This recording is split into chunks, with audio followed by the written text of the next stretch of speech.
অপর্ণার টুকিটাকি রান্নায় আপনাদের সকলকেই স্বাগত। আজকে আমি এসেছি আমার হাজব্যান্ডের জন্মদিনের মেনু। আমি কি কি করেছি সেটা নিয়ে সবগুলো দেখাতে পারিনি, কিন্তু কি কি রান্না করেছি সেগুলো আপনার সঙ্গে শেয়ার করব।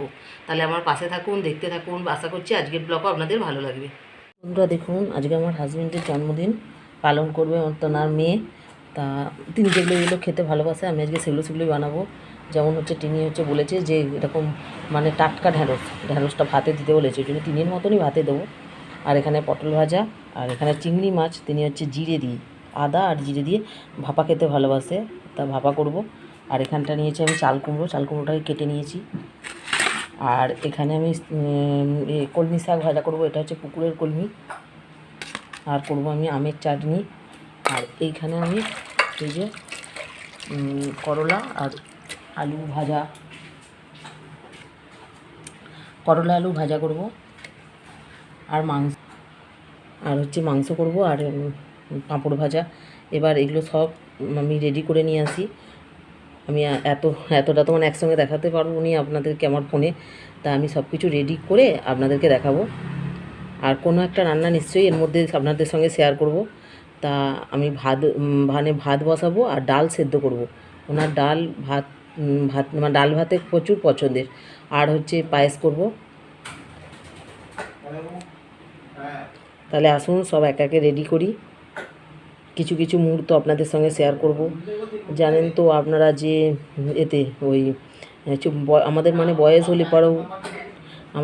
হলেও আমরা আশা করি যে বয়সের সময় আমাদের স্মরণীয় কিছু দিন সবাই মানে পালন করুক। তা উনির জন্মদিনটা ওনার মেয়েই এই কবে বছর পালন করছে। আমার মেয়েও খুব বড় না, এই 9-এ পড়ে।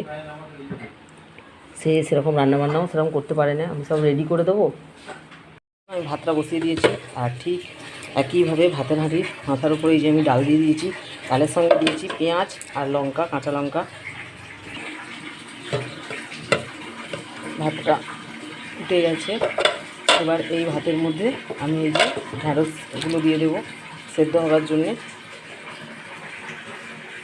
ডাল সেদ্ধটা হয়ে গেছে, ভাত হয়ে গেছে। আর এখানে আমি এই যে চিংড়ি মাছটাকে ছাড়িয়ে ভালো করে নিয়েছি। এতে নুন দিয়েছি। এবার এতে দেবো হলুদ, লঙ্কা গুঁড়ো আর জিরে বাটা, আদা বাটা দিয়ে এটা ভাতের মধ্যে বসিয়ে দেবো। আর তেল দেবো। আর এখানে আমি এই যে শাকটা সেদ্ধ হতে দিয়ে দিয়েছি। এটা সেই পুকুরের কলমি শাক, এটা সেদ্ধ করে নিই। জিরে বাটা দিয়ে চিংড়ি মাছটা এই যে ভাপা করবো, একদম রেডি হয়ে গেছে। এবার আমি এটাকে ভাতের হাঁড়ির মধ্যে বসিয়ে দেবো। এই যে ভাতের হাঁড়ির মধ্যে বসিয়ে দিয়েছি। শাকটা সেদ্ধ হয়ে গেছে। এবার শুকনো লঙ্কা আর পেঁয়াজ ভাজা করে এই শাকটাকে এবার ভাজা করে নেব। এবার আমি পটলটা ভেজে নিচ্ছি। এবার আমি করলা আর আলুটা ভেজে নিচ্ছি।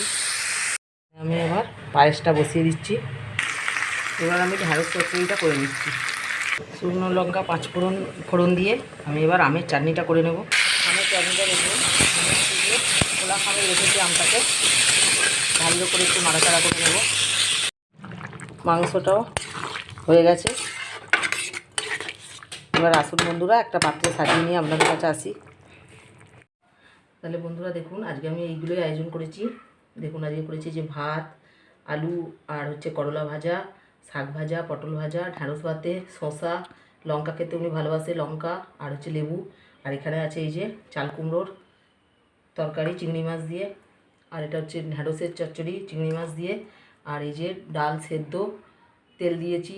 আর পেঁয়াজ কাঁচা লঙ্কা দিয়ে এটা সেদ্ধ করে নিয়েছি।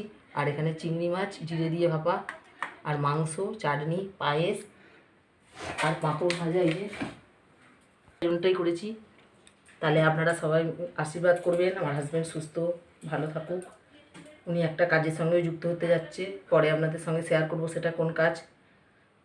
তাহলে আজকের এই ব্লগ যদি আপনাদের ভালো লাগে তাহলে আমাকে লাইক, শেয়ার, সাবস্ক্রাইব করবেন। অবশ্যই কমেন্ট করে আমার পাশে থাকবেন। আপনারা সুস্থ থাকুন, ভালো থাকুন।